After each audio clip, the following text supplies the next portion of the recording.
안녕하세요. 시댁 식구 챙기느라 제 가족은 나몰라라 했던 남편 놈을 반품하고 눈에 넣어도 아프지 않은 예쁜 딸과 행복한 삶을 살고 있는 여자입니다.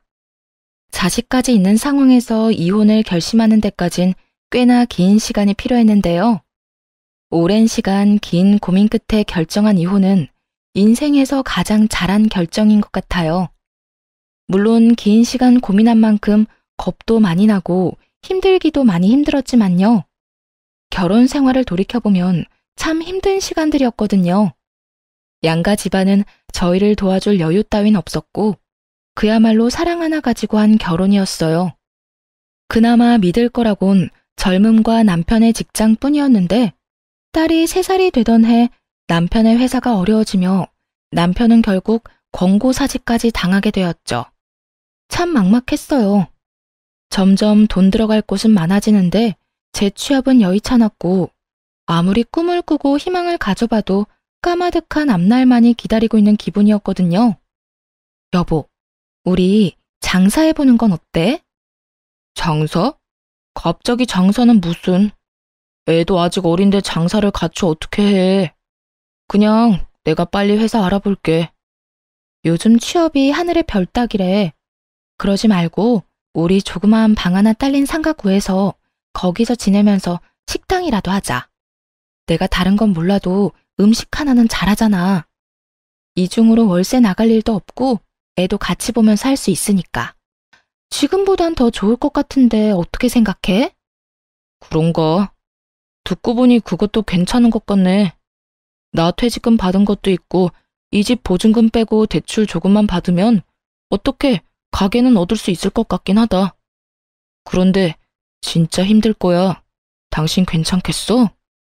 괜찮고 안 괜찮고가 어디 있어. 젊을 때 고생은 사서도 한다는데. 우리 힘들어도 열심히 살아보자. 우리 딸 먹고 싶은 거 하고 싶은 거 돈 걱정하지 말고 다 해줄 수 있게.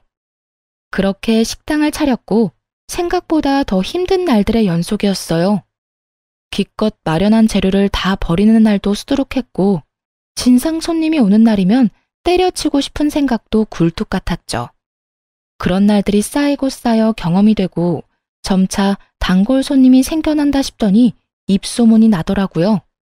그렇게 6년, 앞만 보고 달려왔더니 어느새 대박난 식당이 되었네요. 고생스러운 세월을 보낸 보상을 받듯 더는 먹고 사는 건 문제가 되지 않았죠. 딸이 하고 싶다는 건 걱정 없이 해줄 수 있는 형편이 된 거예요. 그런데 형편이 나아지니 다른 곳에서 문제가 생기더라고요. 그건 바로 시댁과 남편이었어요. 정말 힘들어서 돈 10만 원이 아쉬웠던 시절엔 저희에게 1,000원짜리 한 장 줄 수 없다며 딱 자르던 시댁이었는데 어느 순간부터 돈을 야금야금 빼가고 있더라고요. 남편을 통해 말입니다. 여보, 당신 집에 무슨 용돈을 이렇게나 많이 드리는 거야. 이건 너무 과하잖아. 과하기는 나 장남이야. 이때까진 형편이 안 돼서 못 드렸지만 이제 우리도 먹고 살만 하잖아. 그런 걸로 치면 나도 장녀야. 그런데 난 이 정도로 많이 드리진 않는다고. 이때껏 못한 건 죄송하지만 용돈은 형편껏 해드려야 할 거 아니야. 우리가 이 돈 없으면 굶어 죽는 것도 아닌데 좀 적당해라. 남들 다 부모 호강시켜줄 때 나 몰라라 했던 게 한이 돼서 그래. 그러니까 당신이 조금만 이해해줘. 남편의 심정이 이해되지 않는 건 아니었어요. 장남이기도 했고 여유가 생겨 가족을 돕고 싶은 마음을 이해 못하는 것도 아니었고요. 그런데 시댁에 주는 용돈 금액이 점점 더 커지고 남편의 남동생, 즉 시동생이 장가를 갈 때 집을 사주는 모습을 보곤 이건 아니란 생각이 들더라고요. 언제까지 장사가 잘 되리라는 보장도 없는데 미래는 생각지도 않고 버는 족족 써버리니까요. 미래가 불안한 것도 있었지만 일할 맛도 나지 않더라고요. 시댁 식구 배를 불려주려고 일하는 건가 싶은 생각이 들었죠. 여보, 이번에 서방님 집 해준 거 우리도 무리였던 건 당신도 잘 알고 있지? 무리는 무슨. 그까짓 돈 또 벌면 되잖아. 그까짓 돈? 우리가 벌고 싶다고 하면 언제까지나 잘 벌 수 있대? 도대체 뭘 믿고 돈을 그렇게 쓰는 거야? 우리 딸 아직 어려. 대학도 가야 하고 시집도 보내야 하는데 이렇게 버는 대로 다 줘버리면 어쩌자는 거야? 아, 진짜 말 맞네. 그러면 하나뿐인 동생이 장가를 간다는데 우리처럼 월세살이 시켜? 우리도 이만큼 고생했으니 너도 그 정도 고생은 해라. 이러란 말이야? 아, 말을 말자 말을 마라. 여기까지만 해. 더는 도움 주지 말란 말이야. 지금까지 한 것만 해도 장남으로서 차고 넘치게 했다고. 나 진짜 앞으론 가만 안 있을 거야.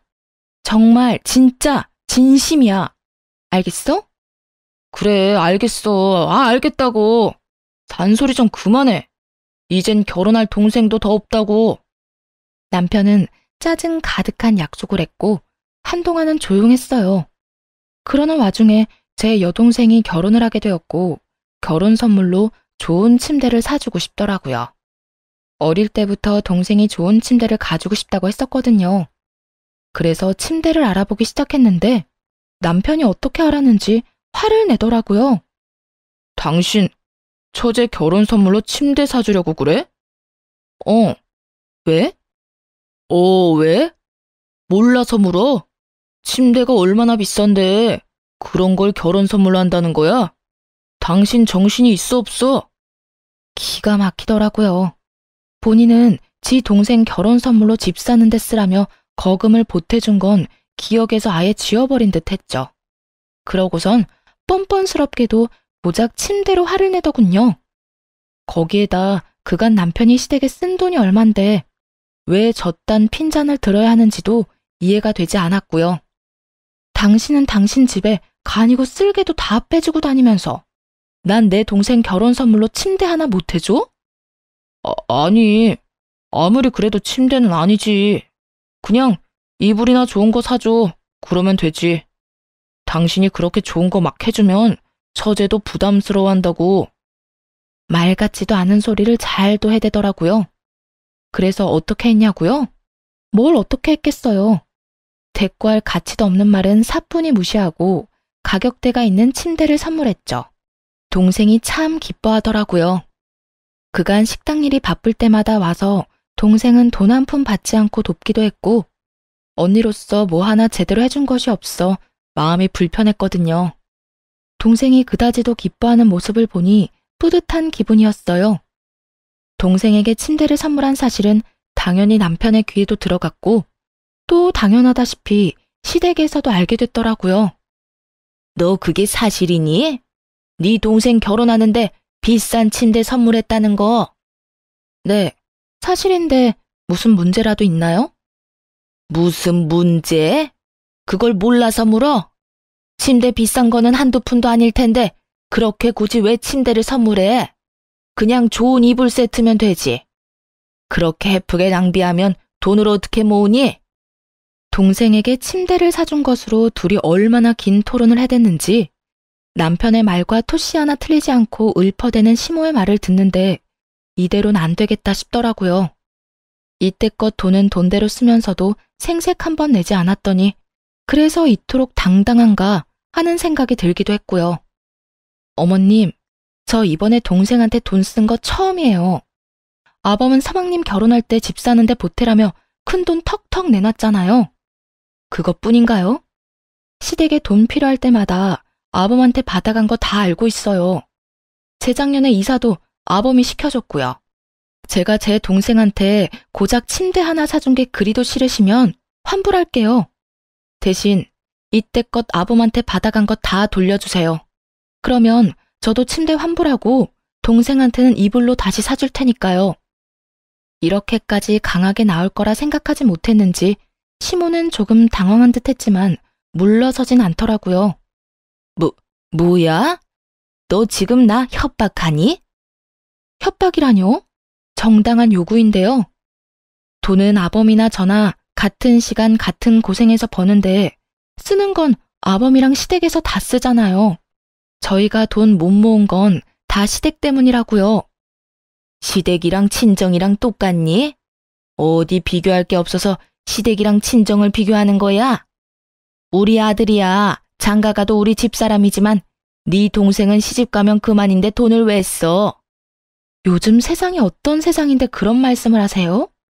하여튼 전 동생한테 침대 정도는 꼭 해줄 생각이니까 정 제가 친정에 뭘 하는 게 싫으면 아까 말했다시피 이때껏 아범한테 받은 거 다 돌려주세요. 그러면 침대도 환불하고 친정에 돈도 안 쓸게요. 너 진짜 이딴 식으로 나올 거야? 네, 저 이제 이딴 식으로 굴려고요. 그러니까 더는 제가 번 돈으로 뭘 하든 상관하지 마세요. 앞으로 저 몰래 아범한테 큰돈 받아내는 것도 그만하시고요. 시모는 아무 말도 연락도 없더라고요. 남편 역시 시모를 통해 전해 들은 것인지 한동안은 제 비위를 잘 맞추려고 노력하는 게 눈에 보였어요. 여전히 시댁으로 용돈은 주고 있었지만 더는 큰돈이 가는 일은 없더라고요. 그렇게 한동안은 조용했는데 동서가 출산을 하며 다시 일이 터졌네요. 동서는 원래도 엄살이 심하고 장깨가 많은 사람인지라 명절 때면 제가 고생이 이만저만이 아니었거든요. 명절만 되면 여기도 아프고 저기도 아프기 일쑤였죠. 어떤 날엔 여자만 걸리는 마법데이를 내세워 일을 미루기도 했고요. 그런 동서에게 출산은 좋은 핑곗거리였겠죠. 시댁에서 마주칠 때면 남편을 붙잡고 힘들다고 징징대기 바쁘더라고요. 아주버님, 저 요즘 잠도 못 자고 너무 힘들어요. 그이도 회사 일로 바빠서 아무것도 못 도와주고 독박 육아하려니 너무 힘들고 우울해요. 어쩐지 재수씨 안색이 창백하다 싶었는데 힘들어서 그런 거였어요? 네. 아기가 내려놓기만 하면 우니까 화장실도 제대로 못 간다니까요. 도우미분이라도 계시면 좀 살만할 것 같은데 그이 월급으론 도우미까지 부르긴 부담스럽고 그렇다고 혼자 다 하려니 너무 힘들고 지치네요. 그러면 제가 도우미 불러드릴게요. 그까짓 돈 얼마나 한다고. 도와주실 분 불러드릴 테니 걱정하지 마세요. 어머, 정말이요? 아주버님, 너무 감사해요. 역시 우리 아주버님밖에 없다니까. 말릴 틈도 없이 벌어진 상황에 참 기가 막히더라고요. 그렇다고 서방님이 능력이 안 돼서 도우미를 못 부르는 형편도 아니었죠. 심지어 육아휴직을 내고 아기를 같이 돌보고 있다는 걸 아는데도 거짓말을 살살 해대더라고요. 더 열받았던 건 전 육아를 하다 손목이 움직이지 않는 상황에도 돈이 아까워 사람도 부르지 못하고 혼자 육아를 했었거든요. 그걸 떠올리자 더욱 화가 치솟았죠. 오죽하면 호탕하게 웃고 있는 남편의 얼굴에 손에 잡히는 대로 던져버리고 싶은 심정이었으니까요. 그렇게 저만 빼고 화기애애한 시댁 모임이 끝나고 집으로 돌아오자마자 남편과 크게 다퉜어요. 여보, 진짜 미쳤어? 도우미 부르는 돈이 한두 푼인 줄 알아? 하루만 불러주는 것도 아니고 적어도 일주일에서 2주일은 불러야 할 텐데 나하고 상의 한마디 없이 그렇게 말하면 어떻게 해? 아, 진짜 적당히 좀 해라. 같은 여자로서 재수씨가 불쌍하지도 않아? 그러는 나는 당신은 내가 불쌍하지도 않아? 나도 온몸에 파스로 도배를 했어. 일하느라 안 아픈 데가 없다고. 이런 나는 본 척도 안 하면서 재수씨가 힘든 꼴은 그렇게 보기가 힘들디? 그래서 나한테 상의도 안 하고 그런 큰 결정을 덜컥 한 거냐고. 가게 일은 당신 혼자 다 해? 나도 해. 가게에서 나온 수익금 중엔 내 몫도 있다고. 내 돈으로 내가 가족을 위해서 좀 쓰겠다는데 이렇게까지 사람을 몰아세워야 속이 편해? 이렇게까지 몰아세우게 만든 사람이 누군데? 어떻게 당신은 당신 집 일이라면 앞뒤 없이 지갑이 바로 열려? 그리고 뭐? 당신 돈? 정확히 해야지. 그건 당신 돈이 아니라 우리 돈이야, 우리 돈. 아, 진짜? 그러면 이러지 말고 우리 수익 분배를 확실하게 하자. 정확히 반반 나눠서 어디에 얼마를 쓰든지 간에 서로 간섭하지 말자고. 좋아, 그렇게 해. 나도 버는 사람 따로 쓰는 사람 따로 있는 이 생활 불만 많았다고. 당신 집에 온 재산 다 털리고 후회나 하지 마. 지금이야 돈 있으니까 당신한테 최고라고 해주고 당신 치켜 세워주지. 당신한테 돈 떨어지는 순간 다 끝이야. 당신 식구들이 당신 도와주기나 할 것 같아? 우리 가족이 돈만 밝히는 당신 같은 줄 알아? 그리고 내가 왜 돈이 떨어져? 지금처럼 장사만 열심히 하면 돈 떨어질 일이 뭐가 있다고. 군말하지 말고 이제부터 딱 절반으로 나눠. 알겠어? 정말 목 끝까지 차오르던 말이었는데 남편이 먼저 해주는 것도 모자라 저리도 강하게 요구하니 고맙기까지 하더라고요. 다음 날부터 돈 관리를 따로 하기 시작했고 살림에 드는 돈도 정확히 반반씩 내서 생활비로 쓰기로 했죠. 이미 시댁에는 이런 일이 다 소문이 났는지 미운 털이 단단히 박힌 상태라 온갖 트집을 잡으며 저를 귀찮게 했지만 괜찮았어요. 돈으로 엮이지 않으니 확실히 스트레스가 줄었거든요. 트집 잡는 거야 반박하거나 말로 돌려주면 되니 그렇게까지 힘들지 않았고요. 하나마나한 공격인 거죠. 그렇게 각자 생활하며 나름 평온한 나날을 보냈어요. 눈에 넣어도 아프지 않은 딸이 무럭무럭 자라는 게 인생의 낙이었죠. 그런데 어느 날 밤 딸이 이상하더라고요. 왜인지 기운이 없어 보인다 싶더니 금세 온몸에 열이 오르기 시작했어요. 해열제를 먹여봤지만 열이 떨어지는 건 잠시뿐이었고 더는 지체하면 안 될 것 같은 상황이었어요. 긴박한 순간이 되자 그래도 아이의 아빠인 남편밖에 생각나는 사람이 없더군요. 그래서 늦은 시간까지 들어오지 않고 있던 남편에게 전화를 걸었어요. 왜? 여보, 어떡해? 애가 열이 펄펄 끓어. 약을 먹여. 집에 약 있잖아. 먹였는데도 열이 안 떨어져. 어딘데? 병원에 가게 빨리 좀 와.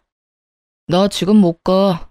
승철이랑 재수씨랑 오랜만에 데이트 좀 하라고 방금 내보냈단 말이야. 내가 지금 가면 애는 누가 봐?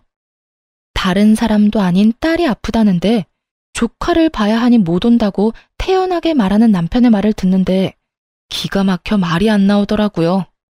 그렇게 말문이 막혀 아무 말도 하지 않고 있는데 그 뒤로 이어진 남편의 말은 더욱더 가관이었습니다.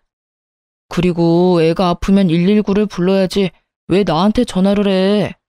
심각한 거면 119 불러서 병원에 가고 좀 참을만 하다고 생각되면 택시 불러서 응급실을 가.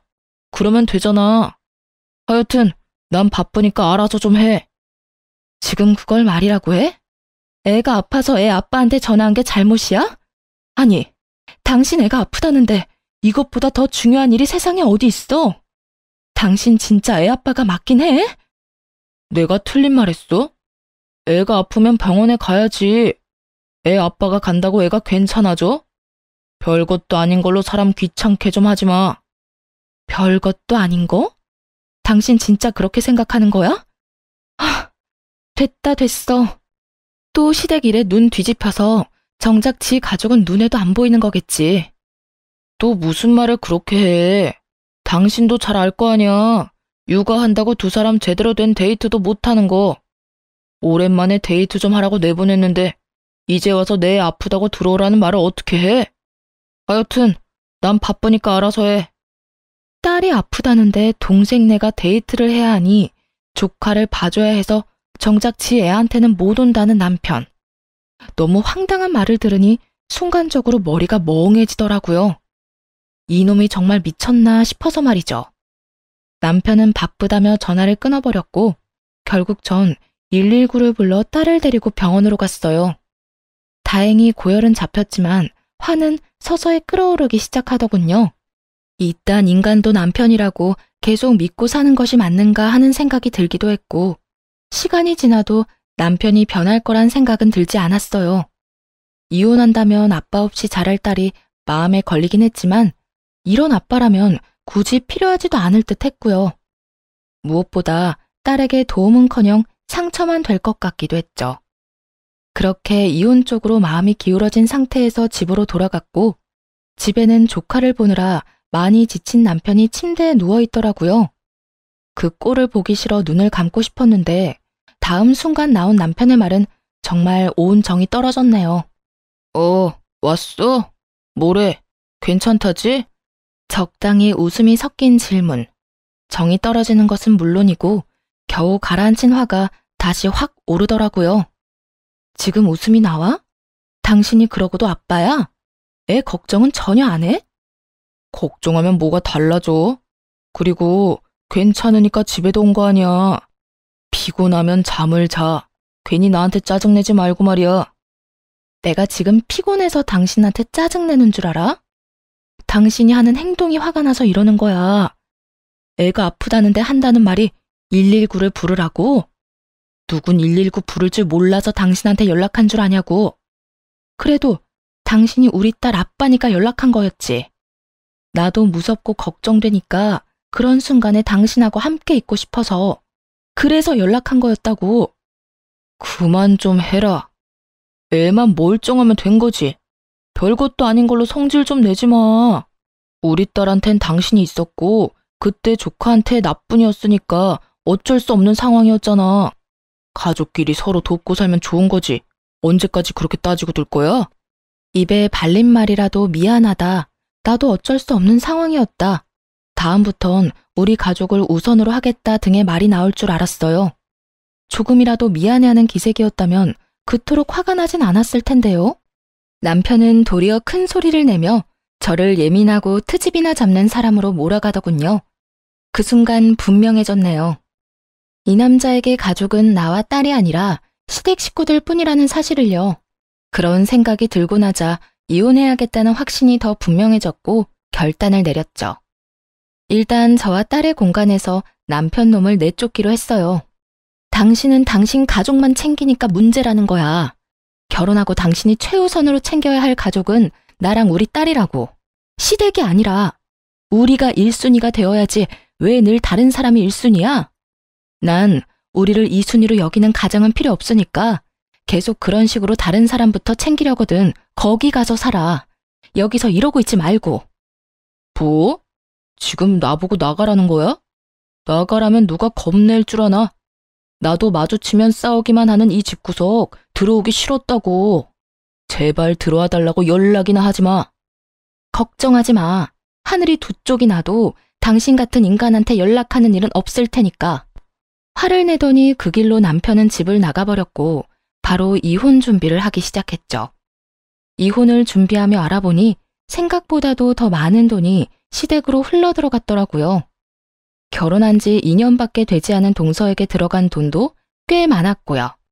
당연하다면 당연하게도 차용증 한 장 없이 말입니다. 돈 관리를 따로 하기 시작한 시점부턴 거의 돈을 물 쓰듯 썼더군요.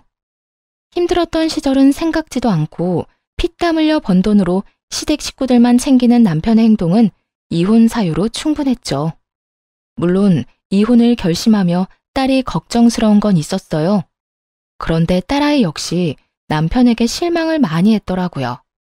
엄마, 그냥 아빠랑 이혼해. 아빠한텐 우리가 항상 2등이잖아. 난 이제 그런 아빠 필요 없어. 어? 우리 딸 아빠한테 화 많이 났구나? 화가 난 게 아니라 아무 감정도 없는 거야. 아빠랑 뭘 해본 기억도 없고 웃으면서 이야기 나눈 기억도 거의 없어. 그런 아빠한테 무슨 화가 나겠어? 그러니까 엄마도 내 걱정하지 말고 이혼하고 싶으면 그냥 이혼해도 된다고 말해주고 싶었어. 우리 반에도 이혼한 애들 꽤 있으니까 이상한 걱정하지 말고. 혹시나 이혼이라는 선택이 딸에겐 상처만 되는 이기적인 선택이진 않을까 고민했었는데 딸에게서 이런 말을 들으니 옳은 선택이었다 싶었어요. 어린 딸에게 이런 말까지 나오게 한 남편에게 정말 분노하기도 했고요. 이혼은 순탄하지 않았어요. 남편이 이혼을 거부한 것은 아니었지만 위자료를 주지 않으려 갖은 애를 썼거든요. 시댁엔 큰돈을 아무렇지 않게 턱턱 내놓더니 저에겐 한 푼이라도 아껴보려 하는 모습을 보며 이혼을 결심하길 잘했다는 생각을 다시금 했네요. 양육권은 두말할 것 없이 제가 가져오게 되었고 위자료 역시 생각보다 더 큰 금액을 받게 되었어요. 집은 제 명의였고 가게는 남편 명의였기에 이혼을 하자마자 용달차를 불러 남편의 짐을 동선의 집으로 보내버렸어요. 짐을 받은 동선은 전화를 해서는 개거품을 물기 시작하더라고요. 형님 진짜 미쳤어요? 이 짐을 왜 저한테다 보내세요? 왜? 내 전남편이 매일같이 그 집에 가 있길래 거기가 내 전남편 집인 줄 알았는데? 그걸 지금 말이라고 해요? 얼른 다시 가지고 가세요. 그렇지 않아도 하루가 멀다고 찾아와서 귀찮아 죽겠는데 짐까지 우리 집에 있는 거 알면 여기서 살다시피 할 거 아니에요. 그까지 돈 좀 줬다고 빈드라도 붙을 생각이야 뭐야? 하여튼 눈치가 없어도 너무 없다니까. 가라고 눈치를 줘도 알아먹지를 못해요. 전 그런 눈치 없는 아주버님 데리고 살 생각 전혀 없으니까 얼른 짐 다시 가지고 가세요. 난 이미 동서한테 다 보냈고 내 손은 다 떠나갔으니까 정 싫으면 동서가 어머님 댁으로 보내든 다 태워버려버리든 알아서 해. 나한테 이런 연락하지 말고. 이제 우리 엄연히 남남인 거 몰라? 눈치 없는 동선의 아주버님, 이제 나하고 아무 사이도 아니고 동서 가족이니까 알아서 잘 챙겨 살아. 늘 그랬던 것처럼 말이야. 언제는 전남편이 최고라며 치켜 세우기 바쁘더니 빼먹을 것이 없어지자 동서는 전남편을 짐짝 취급을 해대더라고요. 형님, 글쎄 전 아주버님을 제 식구라고 생각해 본 적이 없다니까요. 식구도 아닌데 무슨 돈은 그렇게나 많이 받았대? 차용증 한 장 없이 말이야. 그거야. 난 그저 힘들다고 했을 뿐인데 아주버님이 나서서 돈을 준 것뿐이라고요. 주는 돈을 안 받는 사람이 어디 있어요? 그리고 다 갚을 거예요. 가족끼리 차용증은 무슨? 데리고 살라고 할 땐 식구가 아니라고 하더니 돈 이야기엔 가족? 동서는 참 말이 앞뒤가 안 맞네. 자기 마음대로 이랬다 저랬다 편하게도 산다. 하여튼 형님한테 빌린 돈 아니니까 신경 쓰지 마세요. 짐은 빨리 다시 가지고 가시고요. 동서는 화를 내며 온갖 험한 말과 함께 전남편에 대한 욕을 쏟아냈고 그 모든 내용을 녹음해 전남편에게 보내버렸어요. 돈은 돈대로 쓰고 무슨 일이 있다면 만사를 제쳐놓고 도와줬던 인간들이 전남편을 어떻게 생각하고 있는지 알려주기 위함이었죠. 보낸 녹음 파일을 다 들은 남편은 전화를 해 화를 내기 시작하더군요. 당신 이게 뭐야? 이딴 거 보내면 내가 후회라도 할 줄 알아? 당신 같은 인간은 후회라는 감정도 사치라는 거 나도 잘 알아. 난 그저 당신이 지금 어떤 처지인지 똑바로 알고나 있으라고 보낸 거야. 당신이 그렇게 믿어 의심치 않던 당신 재수씨도 당신이라면 지긋지긋하다고 하니 당신 엄마 집에나 가야겠네. 하여튼 오갈 데 없다고 우리 집엔 오지 말고. 이젠 우리 집에 당신 짐도 없으니까 말이야. 내가 말했지. 오라고 해도 안 간다고. 이혼까지 한 마당에 내가 미쳤다고 그 집에 가냐? 당신 잊었나 본데 가게는 내 거야. 가게가 있는데 그깟 집 언제든 벌어서 사면 된다고. 그때 가서 후회나 하지 마. 당신이야말로 이 가게 아니면 어디 가서 돈이나 벌어 먹고 살 수 있을 거나 같아? 나니까 당신 데리고 살아준 거야. 이거 왜 이래? 어디 두고 보자. 그래, 누가 더 잘 먹고 잘 사나. 그래, 두고 보자고. 전 남편은 제가 이혼을 후회할 것이라 호언장담하더군요. 길고 짧은 건 대봐야 안다지만 이건 굳이 대보지 않아도 뻔히 알 수 있는 것이었죠. 그렇게 마지막까지도 전 남편과는 얼굴을 붉히며 끝을 봤고 저와 딸은 빠르게 안정을 찾아갔어요. 워낙 가정에 무관심했던 아빠라 없어도 표시도 나지 않더라고요. 전 남편의 빈자리가 아쉽기는커녕 이혼 따위 한 적도 없다는 듯 평화로운 나날들을 보내고 있었죠. 그렇게 3개월쯤 지났을 때일까요? 전 남편의 가게에 파리만 날린다는 소문이 나돌더라고요. 제가 빠진 가게가 평탄하지 않을 거라는 예상은 했지만 그 시점이 너무 빨라 조금은 놀랍더라고요. 도대체 어떻게 된 것인지 궁금해지던 찰나 전 남편에게 연락이 왔어요. 여보, 나 요즘 너무 힘들다. 우리가 힘들게 일군 가게 문 닫기 직전이야. 그래, 망해간다는 소문이 여기까지 들리더라. 말아먹을 건 알고 있었지만 3개월은 너무 빠르지 않아? 어떻게 6년 동안 일군 가게를 3개월 만에 말아먹을 수가 있어? 그게 우리 이혼하고 난 뒤에 일손이 부족해서 우리 가족한테 일 좀 도와달라고 부탁했었거든. 그런데 아무도 안 도와주는 거야. 엄마는 온몸이 아프다고 그러더니 쇼핑이나 다니고 동생이랑 재수씨는 아기 핑계대고 여행 다니더라. 돈 받아갈 땐 간이고 쓸개고 다 빼줄 것처럼 굴더니 정작 내가 필요할 땐 아무도 안 도와주는 거 있지? 내 연락도 차단해버리고 말이야.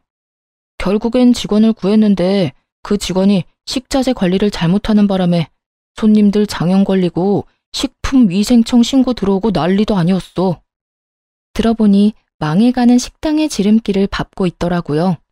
잘못된 식자재 관리에 단골 손님들의 장염, 칭찬이 가득했던 가게 리뷰엔 각종 악플만 가득하다고 하더라고요.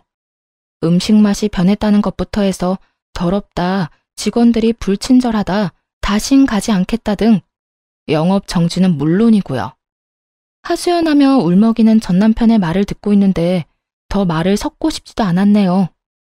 식자재 관리는 직접 해라. 사장이 친절해야 직원도 친절하다. 쓰레기통에서는 개도 밥 먹기가 싫다 등등 입이 마르고 닳도록 말했었는데 단 하나도 새겨듣지 않아 일어난 일들이더군요. 거기에다 전시댁 인간들까지 한몫했고 말이죠. 왜 아무 말도 없어? 나랑 이제 말도 하기 싫어?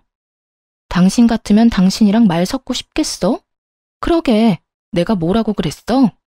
당신한테 식구는 우리라고 했었지? 돈은 돈대로 뜯기고 가게는 가게대로 말아먹고 다 망해가는 거 자랑질이라도 하려고 연락했니? 왜 연락한 거야? 아니, 넌 그냥 일이 이렇게 되고 나니까 당신 생각나서 연락했어. 당신 말이 다 옳았다 싶기도 해서 말이야. 미안해. 그땐 내가 어리석었어. 이제 와서 사과하면 내가 받아줄 거라 생각해? 정신 차려. 이혼 도장 잉크 마른 지 오래고 난 당신 사과 같은 거 이제 필요 없어.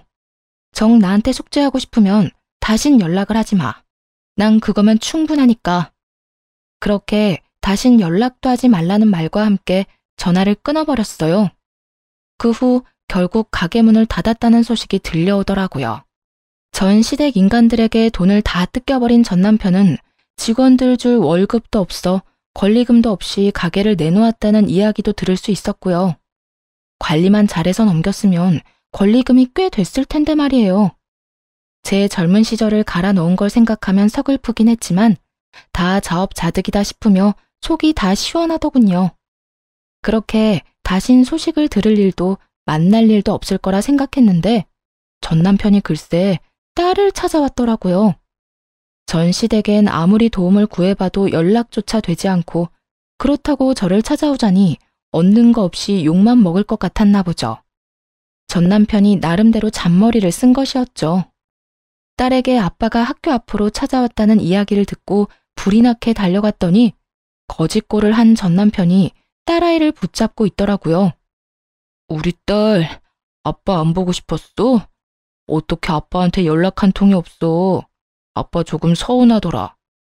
전 남편의 물음에도 딸은 눈도 마주치지 않은 채 아무 말도 하지 않고 있더라고요. 그 모습을 보는데 정말이지 딸만 아니었다면 욕이라도 시원하게 해주고 싶은 심정이었어요. 당신, 여기가 어디라고 와? 당신 왔어? 나야 우리 딸 보고 싶어서 왔지. 내가 못 올 때 온 것도 아니고 뭘 그렇게까지 화를 내. 남들이 보면 오해하겠다. 화를 안 내게 생겼어? 이때까지 연락 한 통 없다가 갑자기 찾아와서 보고 싶었다고 하면 우리가 받아줘야 해? 당신은 예나 지금이나 왜 이렇게 뻔뻔해? 당신 지금 오해하고 있는가 본데 나 그냥 막 찾아온 거 아니야. 나도 참다가 우리 딸이 너무 보고 싶어서 고민하다가 찾아온 거라고. 아빠가 딸 보고 싶은 건 당연한 거 아니야? 그 당연히 보고 싶은 마음이 너무 늦었다고 생각 안 해? 우리 이혼한 지 1년이야. 1년 동안 단 한 번도 보고 싶단 연락도 없었으면서 이제 와서 찾아온 이유가 뭐야? 이유는 무슨, 정말 보고 싶어서 왔다니까. 온 김에 우리 딸이랑 맛있는 것도 먹고 집에서 시간도 같이 보내고 하면 좋잖아. 전 남편은 능청스럽게도 상황을 모면하려 애쓰더라고요. 그런 전 남편의 모습에 기가 막혀 말문이 막혀 있는데 딸이 제 손을 잡더니 전 남편을 향해 이렇게 말하더라고요. 아빠, 이제 나 찾아오지 마. 난 아빠 안 보고 싶어. 딸의 말을 들은 전 남편은 적잖게 당황했는지 눈을 동그랗게 뜨고 딸에게 되묻더라고요. 그리곤 화가 많이 난 딸이 투정이나 부린다고 생각한 듯 장난스럽게 딸의 화를 풀어주려 애쓰더군요. 뭐라고? 우리 딸 아빠한테 화 많이 났구나. 아빠가 미안해. 이렇게 아빠 사과할 테니까 화 좀 풀어라. 응? 나 아빠한테 화 안 났어. 그냥 아빠가 보고 싶지 않을 뿐이야. 내가 아플 때도 엄마가 힘들 때도 우리보다는 다른 사람 돕는다고 바빴어. 난 아빠 필요 없어진 지 오래됐어. 그러니까 원래 하던 대로 우리한테 찾아오지 말고 혼자 살아. 딸, 그땐 아빠가 어리석었어. 아빠가 진짜 반성 많이 했다고. 그러니까 우리 딸 화 좀 풀어주면 안 될까? 이제부터 아빠가 우리 딸한테 정말로 잘할게. 우리 딸이 필요하다고 하면 그게 어디든 언제든 상관없이 만사를 제쳐두고 달려올게. 응? 필요 없으니까 아빠는 아빠가 사랑하는 가족들이랑 잘 살아. 난 엄마만 있으면 되니까. 딸의 말을 들은 전 남편은 눈물을 줄줄 흘리더라고요. 단호해도 너무나도 단호한 딸의 태도에 아무 말도 못한 채 말이죠. 사실 딸의 말을 들으며 조금은 당황스럽기도 마음이 아프기도 했어요. 전 남편이 불쌍해서 마음이 아픈 것이 아닌 아빠를 저리도 미워하게 된 딸의 심정이 어땠을까 하고 생각하니 마음이 찢어지게 아프더라고요. 그리고 딸이 전 남편을 미워하는 건 알고 있긴 했지만 저토록 미워하는 줄은 몰랐기에 전 남편 못지않게 당황스럽기도 하더라고요. 전 남편은 눈물만 뚝뚝 흘리고 있었고 딸은 그런 아빠의 모습이 더는 보기 싫다는 듯 손을 잡아 끌더군요. 그게 전 남편을 마지막으로 만난 날이었어요. 딸에게 그런 말까지 들은 전 남편은 더는 찾아오지 않았으니까요. 이젠 정말 끝이라고 생각했습니다. 그런데 끝날 때까지 끝난 것이 아니더라고요. 당시 동네 마트에서 계약직으로 일하고 있었는데 그곳으로 글쎄 동서가 찾아왔더라고요. 도대체 어떻게 알고 찾아온 것인지 알 수는 없지만 찾아와 다짜고짜 한다는 말이 정말 가관이었어요. 형님, 이렇게 숨어 있으면 내가 모를 줄 알았어요? 숨긴 누가 숨었다고 그래. 난 그저 내 할 일 하면서 열심히 살고 있는 거야. 갑자기 찾아와서 뭐 하는 짓이야, 지금? 뭐 하는지? 몰라서 물어요? 당장 형님 남편 데리고 가요. 내가 아주버님 때문에 살 수가 없다고요. 하루가 멀다고 찾아와서 돈 내놓으라고 빚독촉을 해대는데 정말 살 수가 없다고요. 정말 살 수가 없는 사람이 누군데 이딴 말을 하는 것인지 이해가 되지 않았어요. 동서는 마치 제가 이혼했다는 사실을 모르는 사람처럼 몰아세우기 시작했고 그런 뻔뻔한 태도에 화가 점점 치솟기 시작했죠. 살 수가 없으면 돈을 갚아. 그러면 되겠네. 그리고 나랑 그 인간 이혼한 지가 언젠데 날 찾아와서 이 난리야? 여기서 난동 그만 부리고 동서 아주버님하고나 잘 이야기해봐. 말이 통했으면 여기까지 찾아왔겠어요? 내가 정말 살 수가 없다고요. 이미 동네에 소문까지 나서 이사해야 할 판국이라고요. 그래? 이사하려면 집 팔아야 하잖아. 집 판 김에 돈 갚으면 되겠네. 기억하지? 그 집 살 때 그 인간이 큰 돈 보탠 거. 도움받은 금액이 꽤 큰데 입 싹 닫지 말고 얼마라도 좀 갚아. 사람이 그 정도 양심은 지키면서 살자. 어? 형님, 정말 이러실 거예요? 동서는 본격적으로 언성을 높이며 행패를 부리기 시작하더라고요. 여기 귀 먹은 사람 없어. 소리 못 낮춰? 남의 직장까지 찾아와서 이게 도대체 뭐 하는 짓거리야? 그러니까 이 꼴 저 꼴 보기 싫으면 아주버님 데리고 가면 되잖아요. 저라고 좋아서 이러는 줄 알아요? 저도 바쁜 사람이라고요. 동서는 전 남편을 데리고 가라며 말 그대로 난동을 부리기 시작했어요. 말 자체가 통하지 않았고 어떻게 해야 할지 몰라 당황하고 있던 그 순간 마트 사장님이 다가와 제 앞을 막고 섰어요. 저기요, 여기서 이러시면 안 됩니다. 당장 나가주세요. 갑작스러운 사장님의 등장에 동서는 몸까지 바르르 떨며 사장님을 밀치며 화를 내기 시작하더군요. 이 아저씨는 또 뭐야? 난 아저씨랑 할 이야기 없거든요. 당장 비켜요. 비키라고. 자꾸 이런 식으로 굴면 경찰에 신고할 수밖에 없어요. CCTV도 있고 이 정도면 영업 방해로 신고하기에 충분하거든요. 경찰서까지 끌려가기 싫으면 당장 나가세요. 사장님은 휴대전화를 꺼내들며 동서에게 엄포를 놓았고 동서는 그제야 허겁지겁 도망을 가더라고요. 한바탕 소란이 지나가고 난 후 정신이 되돌아오니 도저히 당하고만 있을 수는 없다는 생각이 들더라고요.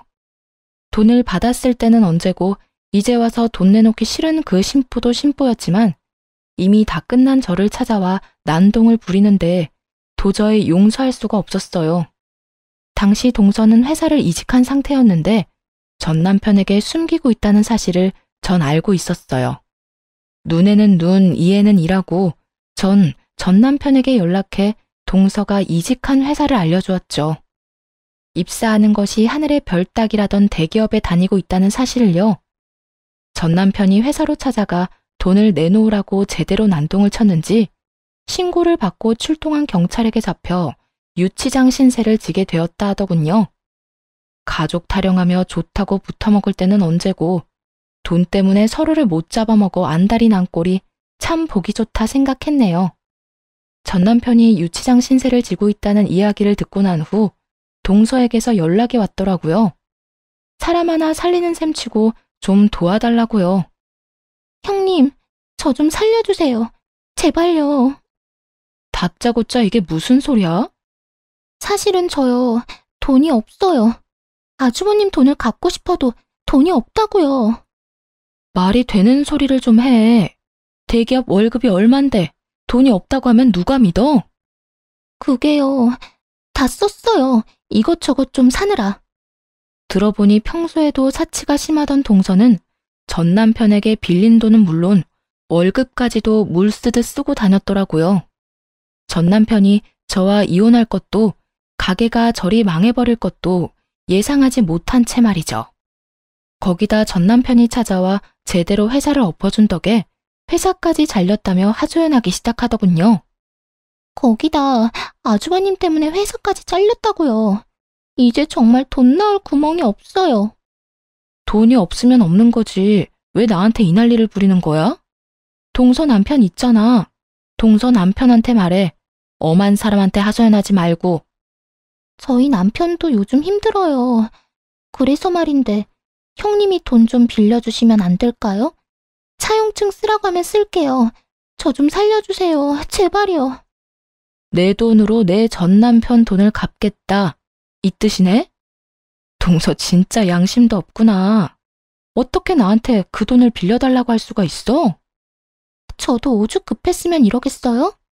아주버님 목소리만 들어도 이젠 지긋지긋한데 돈은 없고 형님은 이혼하면서 받은 위자료랑 집 있잖아요. 그러지 말고 돈 좀 빌려주세요. 돈을 빌리는 사람이 어찌나 당당한지 누가 들으면 맡겨놓은 돈이라도 있는 건 줄 알겠더라고요. 착각을 해도 아주 큰 착각을 하고 있는 동서에게 확실하게 현실을 깨우치게 해주었어요. 정신 차려. 그 돈이 있다고 해도 동서한테 빌려줄 일은 없어. 그러니까 다신 나한테 연락도 하지 말고 찾아오지도 마. 내가 동서 해주니까 우리가 아직도 가족인 것 같아? 그저 그쪽 저쪽이라 하기 못해서 불러주는 거니까 착각하지 마. 알겠어? 그리고 다시 나한테 피해주잖아? 동서도 내 전 남편이랑 나란히 유치장 신세 지게 해줄 테니까. 유치장은 가고 싶지 않았는지 더는 연락이 온다거나 찾아오는 일은 없더라고요. 그렇게 돈 나오던 방망이가 사라진 후 돈을 물 쓰듯이 쓰던 전 시댁 식구들은 빠르게 무너져 내렸어요. 동선에는 사업을 하다 제대로 망해버려 좁은 단칸방으로 이사를 갔다고 하고 전 시댁은 그런 동선애를 도와주다 함께 망해버렸다고 하고요. 능력도 없는 것들이 돈만 믿고 설치다 집안 하나 잘 말아먹었다 했네요. 그 후 전 시댁과의 소식이 완전히 끊겨버리고 잘 지내고 있습니다. 여전히 마트에서 일하며 딸과 함께 행복한 나날들을 보내고 있는 중이에요. 무엇보다 사장님이 저와 딸을 잘 챙겨주셔 몸도 마음도 편한 요즘이에요. 딸아이도 마트 사장님을 무척이나 좋아하는데요. 운동회를 앞둔 어느 날 딸이 이런 말을 하더라고요. 엄마, 마트 사장님, 나 운동회 할 때 엄마랑 같이 오면 안 돼? 엄마 혼자 오는 것보다 사장님도 같이 오면 나도 좋고 엄마도 좋을 것 같아. 사장님이랑? 그건 좀 힘들 수도 있을 것 같은데. 아무래도 사장님이 부담스러울 수도 있을 것 같아. 아니야. 저번에 운동회 이야기하니까 꼭 오고 싶다고 했어. 그러니까 엄마가 한번 물어나 봐봐. 아마 꼭 오고 싶다고 할걸? 평소 사장님과 장단이 잘 맞아 친하게 지내던 터라 딸이 함께하고파 하는 마음을 이해하지 못하는 건 아니었지만 조금은 조심스럽더라고요. 그래도 딸이 너무 기대를 하고 있던 터라 조심스럽게 사장님께 물어보았고 사장님은 흔쾌히 함께 하겠노라 말해주었어요. 정말 저도 가도 되나요? 그렇지 않아도 꼭 가보고 싶었는데 초대해 주셔서 감사해요. 요즘도 도시락도 싸고 하나요? 그날 김밥은 제가 쌀 테니 그냥 몸만 오세요. 아셨죠? 결국 사장님과 함께 딸의 운동회에 참석하게 되었고 참 즐겁더라고요.